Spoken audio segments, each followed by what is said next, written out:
Dear students, good morning.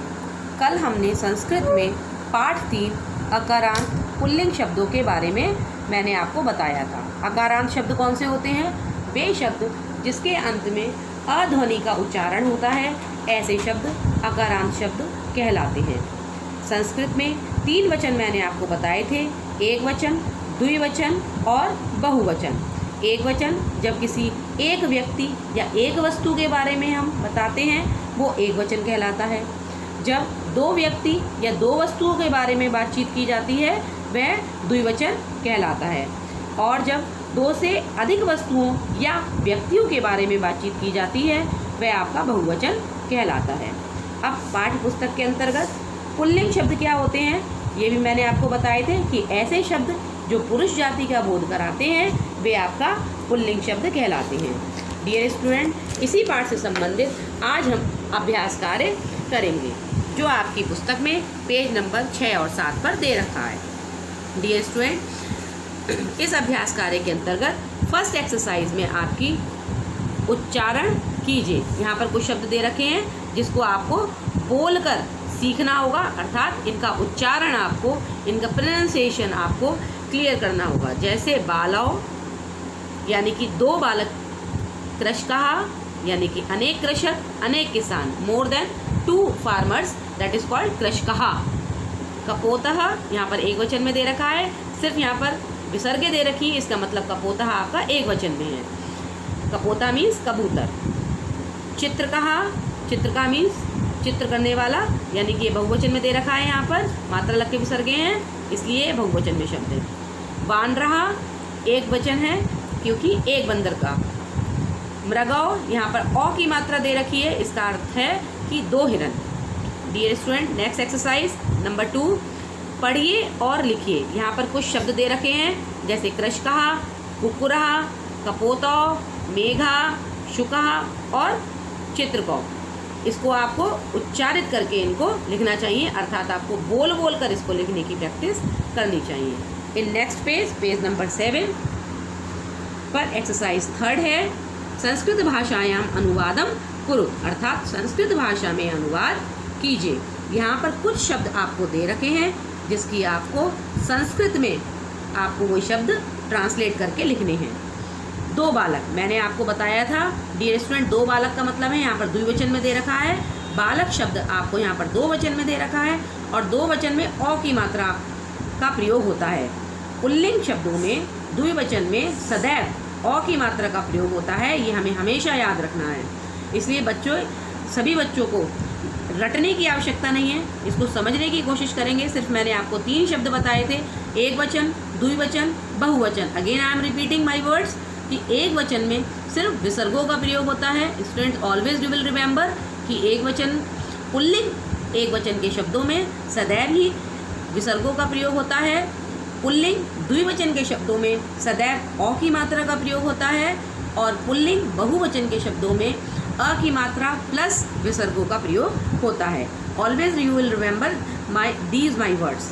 Now we will do the exercise of 3rd, यानी कि यहाँ पर कुछ शब्द दे रखे हैं जिनका हमें संस्कृत में अनुवाद करना है। फर्स्ट वर्ड इज 2 बालक, यानी कि द्विवचन में है, क्या आएगा? बालकौ। अनेक कबूतर, बहुवचन में आपको चेंज करके लिखना है, यानी कि कपोतः, मात्रा लग के विसर्गे। 2 बंदर, again I am repeating my words कि द्विवचन में आपको औ की मात्रा का प्रयोग करना होता है, यानी कि आंसर आएगा आपका वानरौ। एक किसान, only you will put the विसर्ग इन कृषकः, लाइक दिस। एक तोता, एक तोता मीन्स एक तोता, शुकः, ओनली विसर्गे। अनेक चीते, चित्रकः, मात्रा लग के विसर्गे क्योंकि ये शब्द हमारा बहुवचन में। एक्सरसाइज नंबर 4, उचितम अर्थम चित्वा चिन्हित कुरुत, सही अर्थ चुनकर लगाइए। यहाँ पर ऑप्शंस में आपको 2-3 वर्ड्स दे रखे हैं, आपको वही वर्ड टिक करना है which is correct. First one is बालव, बालव आपको द्विवचन में दे रखा है, यानी कि 2 बालक, यानी कि 2 लड़के, हम टिक करेंगे 2 लड़के। कुक्कुरौ, अगेन आई एम रिपीटिंग, औ की मात्रा दे रखी है, समझ जाइए तुरंत कि ये द्विवचन का शब्द है। बच्चों, हमेशा याद रखना है पुल्लिंग द्विवचन में अ की मात्रा का एंड में प्रयोग होता है। बस। कुकरो मीन्स 2 कुत्ते। मूषकः मात्रा लग के विसर्गे हैं यानी कि अनेक चूहे। वानरः सिर्फ विसर्गे हैं यानी कि एक बंदर। जब ओनली विसर्गे दे रखी होती है, आ की मात्रा नहीं दे रखी होती है, ऑलवेज यू विल रिमेंबर कि वह पुल्लिंग शब्द एक वचन में ही प्रयोग में होता है यानी कि एक बंदर। चित्रकः एक चीता। मेघो औ की मात्रा है यानी कि 2 बादल। यहाँ पर कुछ वर्ड्स दे रखे हैं जिनके आपको इनकी पिक्चर से मैच करने हैं। परस्परम मेलनम कुरुत अर्थात परस्पर मिलान कीजिए। These are the matching words like वानरो। Here you will mark this 2 monkeys with वानरो। बाला means more than 2 boys, so you will put like this। शुको यानी कि 2 तोते। अश्वः यानी कि एक घोड़ा। चित्रकः यहाँ पे मात्रा लग के विसर्गे है चित्रकः में, इसलिए यहाँ पर अनेक चीते। मृगः ओनली पुट विसर्ग, इसलिए केवल एक हिरन। इन एक्सरसाइज नंबर 6 में वचन परिवर्तनम कुरुत। यहाँ पर आपको वचन में परिवर्तन करना है यानी कि शब्द जो दे रखा है उसके आगे ब्रैकेट में आपको क्लू भी दे रखा है कि इस शब्द को आपको कौन से वचन में चेंज करके लिखना है। जैसे शुकः शब्द आपका एक वचन में गिवन है। Again I am repeating my words dear students. शुकः शब्द ये आपका यहाँ पर एक वचन में दे रखा है, इसको आपको बहुवचन में चेंज करके लिखना है। और शुका बहुवचन में हम सभी जानते हैं कि बहुवचन में एंड में मात्रा लग के विसर्गे आती हैं। सो राइट लाइक दिस शुकः। गजः द्विवचन में चेंज करना है तो द्विवचन में हम औ की मात्रा लगाते हैं लाइक दिस गजौ। मृगः एक वचन में चेंज करना है इसलिए मात्रा सिर्फ हटा देंगे हम, ओनली पुट विसर्ग मृगः लाइक दिस। सिंहो द्विवचन का शब्द है, इसको आपको बहुवचन में चेंज करके लिखना है लाइक दिस सिंहा। Some words are more. Next one is बानरो। बानरो आपका द्विवचन में दे रखा है जिसको आपको एक वचन में चेंज करके इस प्रकार लिखना है, केवल विसर्गे लगाकर बानरहा। अश्वः एक वचन में दे रखा है, बहुवचन में हम लिखेंगे अश्वः।